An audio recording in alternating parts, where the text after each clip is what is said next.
There comes a time in every young man's life where he realizes nobody's coming to save him. When he realizes that everything that he wants is entirely dependent on his own inputs. And the place that you are when you realize that as a man differs between people, but the one thing is that everybody remembers exactly where they were. And for me, it was this place. For me, it was this place during lockdown. In 2020, I was 16 years old. I had not a clue what I wanted to do.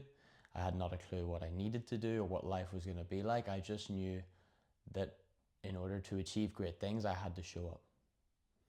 I had to put in work. I had to go to work every day, regardless if I wanted to do it or not. And I used a little bit of an edge of like, well, if everybody else is resting and I'm working, surely it's going to pay off. And it did. But the one realization that I had when I was in this place, night after night, day after day, as a 16-year-old even, was that there was nobody coming to save me. There was nobody coming to tell me what the next best step was. Because as much as my family probably tried to help me as best they could, they didn't know. They don't live my life for me. They have no idea.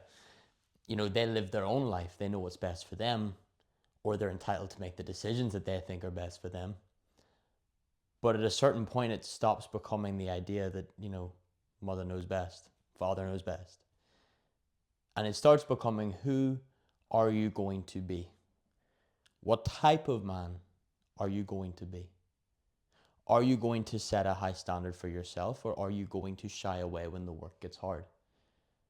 Are you somebody who performs when the lights are brightest? Somebody who performs when the spotlight is on them and they can make everybody laugh and everybody enjoy themselves, and then when they go home the mask slips and they realize within themselves that they are not the person they pretend to be?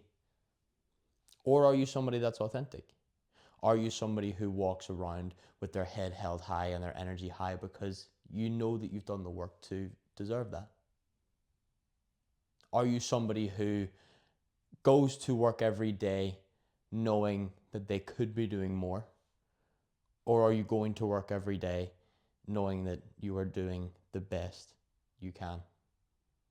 And whenever you find that point where you are doing your utmost and you know the work is stacking, it's such a revelation. When you feel the momentum, when you feel the turning of the tables, the changing in the wind, that actually life is less a fight and more of a dance. That really being in motion, being spiritual, being guided by something bigger than yourself, and finding that level of work within yourself, of belief within yourself, of standards within yourself, unlocks a whole different realm of thinking. But the problem is this: as a young guy, nobody's going to guide you there. There's going to be nobody to hold your hand. There's going to be nobody to tell you where to go, because the only person who knows the next best steps for you is you. And that's the beauty of it. The beauty of this whole experience is that you get to decide. It's your choice. Whether you're 14, 15, 16, 17, 18, 19, 20, 21, 22, 23, whatever age you are, 40, 41, 42, whatever age, it's on you. You get to decide how you respond to things, how you feel about things, how you treat people, how you treat yourself, and how you treat opportunity when it comes your way, how you treat risk when it comes your way, how you navigate through this storm that we call life. Because the truth is, nobody knows the right direction. Nobody does. There's no map, there's no blueprint, there's no instructions with this life. Which also means there's no right way to do it. There's no right way to navigate through this whole thing, other than just doing what you feel is best, what you know is best, and trying your absolute hardest to get to where you want to go. And I think a lot of that comes down to the idea that you have to live your life for you, because there's nobody coming to live it for you. There's nobody coming to live it for you. So you have to live for you. And one day you're going to die. One day it's all going to be a pinch of sand in the deserts and sands of time. And it's going to be nothing but a teardrop in an ocean. But all you'll have on your deathbed is your experience, is your life to look back on it. So whenever you look back, the question is, what do you want to see? Do you want to see something that was controlled? Do you want to see something that was puppeteered, that was perfectly, pleasing, perfectly, what's the word?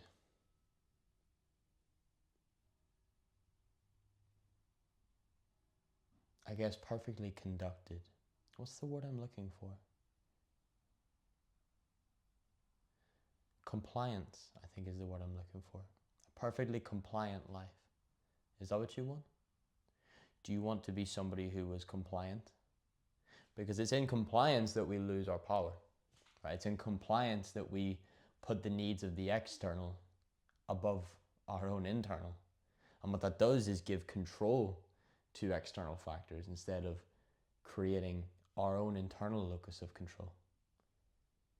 I mean, where is that supposed to leave you in terms of your confidence, in terms of your self-worth? It leaves you with nothing, right?